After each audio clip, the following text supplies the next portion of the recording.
Tasty food recipe हमें आप सभी का एक बार फिर स्वागत है। तो आज हम लाए हैं आपके लिए एक चाप सेंटर की रेसिपी, जहाँ पे चाप बनाई जाती है। तो हमने ऑर्डर किया है यहाँ पे मसाला चाप, जो कि थोड़ा सा चटपटा है, और दूसरा अफ़गानी चाप, जो कि थोड़ा सा कम तीखा होगा। आप चाहें तो इसे कस्टमाइज़ करा सकते हैं, बस इसमें सॉसेस का डिफरेंस होता है। तो यहाँ पे सबसे पहले टिक्के जो है हमारे यहाँ पे चाप के और पनीर टिक्का को रोस्ट कर लिया है इस तंदूर में डाल के। हालांकि इनका मसाला रखा हुआ यानी कि मैरिनेशन किया हुआ अब चाप पहले से तैयार रहता है, जिसमें कि आपकी कैप्सिकम, अनियन और आपकी चाप स्टिक्स ऑलरेडी तैयार होती हैं। तो जनरली मैरिनेशन में जो यूज़ किया जाता है कर्ड का किया जाता है। तो यहाँ पे कर्ड के साथ कुछ स्पाइसेस के साथ इसको मैरिनेट किया हुआ है। अभी इन्होंने तंदूर कर लिया है इसको। इन्होंने एक बर्तन में ट्रांसफ़र करके इसमें कुछ मसाले ऐड कर लिए हैं, जो इनके अपने मसाले होते हैं। जनरली वही हल्दी, मिर्च और गरम मसाला और चाप मसाला होता है। उसके साथ में यहाँ पे सॉस आई थिंक इन्होंने अपना बनाया हुआ है। तो ये सॉस इसमें ऐड करके बस ये तैयार है, और इसको ये मिक्स करेंगे अच्छे से। और थोड़ा विंटर सीज़न है तो इसको दोबारा हीट भी कर लेते हैं, और ताकि इससे फ्लेवर कहते हैं पक अच्छे से जाता है, एक बार मसाले ऐड हो जाएं इसमें। तो यहाँ पर हमारा जो है एक ऑर्डर था दिया हुआ भैया को, तो वो ऑर्डर पैक करके भैया किसी और को दे रहे हैं यहाँ पे। तो ये रेसिपीज़ जो हैं जनरली स्ट्रीट फूड ही अच्छे लगते हैं। आप घर पे भी इन्हें बना सकते हैं। पनीर टिक्का की रेसिपी मैं ऑलरेडी शेयर कर चुकी हूँ। घर पे हाइजीन वाला अगर इशू आपको लगता है तो आप इसे घर पे बना सकते हैं पनीर टिक्का को, और चाप को भी उसी तरीके से बना सकते हैं जिस तरह से हमने पनीर टिक्का को बनाया है। तो मैरिनेशन किया हुआ इनका पहले से ही स्टिक्स रहती हैं। अभी थोड़ा सा हीट कर रहे हैं, देखिए, क्योंकि विंटर सीज़न है और इनको मसाले को थोड़ा सा इसमें एब्जॉर्ब करने के लिए इन्होंने इसको हीट कर लिया है, और ये गर्मा गर्म ही अच्छा लगता है। और पैकिंग वाली चीज़ों में थोड़ा सा मुझे भी इशू रहता है, और क्योंकि जब हम इसमें एल्युमिनियम फॉइल का यूज़ करते हैं तो एल्युमिनियम इसके साथ काफ़ी सारे उसके जो बहुत बुरी स्थिति हो जाती है खाने की आपके। तो साइंटिफिकली अगर बात की जाए तो कैंसर कॉजिंग होता है हमारा इस तरह से प्लास्टिक में पैकेजिंग करना या फिर एल्युमिनियम फॉइल में। तो मैं तो ज़्यादा प्रेफर नहीं करती हूँ। तो अगर आप भी थोड़े से कॉन्शियस हैं, आप पर्पसली लेने जा रहे हैं, तो घर से एक टिफ़िन बॉक्स ज़रूर लेके जाएं, उसी में पैक करवाएं तो बेहतर होगा। तो यहाँ पे देखिए चाप आ चुकी है, और इन्होंने इस तरह से चाप को और पनीर स्लाइसेस को चॉप कर लिया है। तो इसी तरह से ये सारी चीज़ें तैयार करेंगे।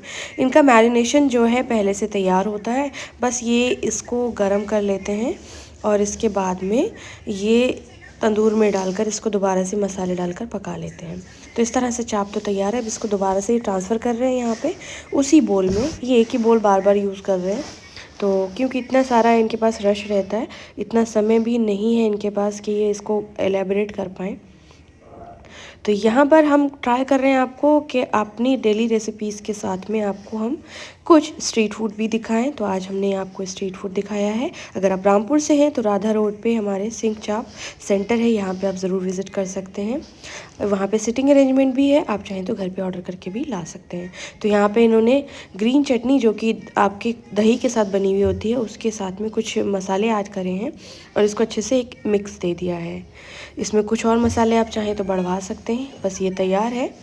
आप चाहें तो इसको वहीं पे एंजॉय करिए, आप चाहें तो इसको पैक करके ले आइए। मैं पर्पसली नहीं गई थी तो आज मुझे इसी के साथ एडजस्ट करना पड़ रहा है, और इसको घर जाते ही मैं जल्दी से इसको टिफ़िन बॉक्स में या फिर किसी बोल में ट्रांसफ़र कर लूँगी। अब जो मैरिनेट किया हुआ पनीर टिक्का था वो भी यहाँ पे भैया ने इसी बोल में ट्रांसफ़र कर दिया है।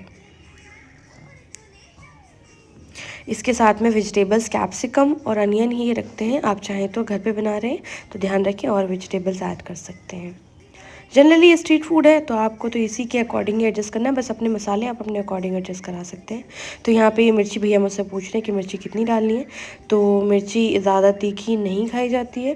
कुछ धनिया के इन्होंने पत्तियाँ डाल दी हैं इसमें, नींबू डाला है, और इन्होंने दही डाला है इसमें, और जो इनकी सॉस है थोड़ी सी वो डाली है इन्होंने। यहाँ पे इसको अच्छे से ये मिक्स कर लेंगे। तो ये जो रेसिपीज़ होती हैं जनरली आउटसाइड रेसिपीज़ जो स्ट्रीट फूड होते हैं, इनका टेस्ट ही अलग होता है। घर पे भी आप बना सकते हैं। पनीर टिक्का की रेसिपी मैं ऑलरेडी शेयर कर चुकी हूँ, जिसका लिंक मैं इसी वीडियो के साथ आपको दे दूँगी।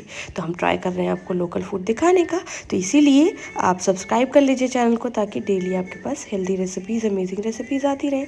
अच्छा, जो उन्होंने तंदूर किया है ना, देखिए इस चाप से जो भी पीसेस जल गए ना हल्के हल्के से, तो उसमें बर्निंग स्मेल ना आए, इसीलिए इन्होंने उसको चॉप कर दिया है।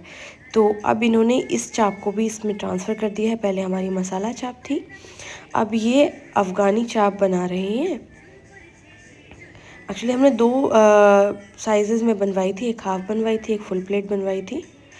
तो यहाँ पे कुछ अनियन के पीसेस इन्होंने डाल दिए हैं, और इसको ये बहुत अच्छे से मिक्स करेंगे और फिर इसको दोबारा से हीट करेंगे। तो अभी तक आपने चैनल को सब्सक्राइब नहीं किया है तो चैनल को सब्सक्राइब कर लीजिए। अफ़गानी चाप के लिए इन्होंने अफ़गानी सॉस डाल दी है। अफ़गानी सॉस जो होती है थोड़ी वाइट डिश होती है। जनरली हम ड्राई फ्रूट्स भी ऐड कर सकते हैं उसमें, बट यहाँ पे सबकी अपनी अपनी रेसिपीज़ होती हैं और कोई डिस्क्लोज़ नहीं करता है। तो ये चाप की रेसिपी बेहतरीन लगी मुझे, अच्छा लगा इसका टेस्ट। हाइजीन का थोड़ा सा ध्यान रखते, आई थिंक ये तो और बेटर था, पर संख्या ज़्यादा है इनके पास में, बहुत ज़्यादा रश रहता है क्योंकि शाम को ही ओपन होता है ये सेंटर। तो ये तैयार है, और ऐसे ही स्ट्रीट फूड और रेगुलर रेसिपीज़ के लिए चैनल को सब्सक्राइब कर लीजिए। फेसबुक पर देख रहे हैं तो फॉलो करिए। मिलते हैं, बाय बाय।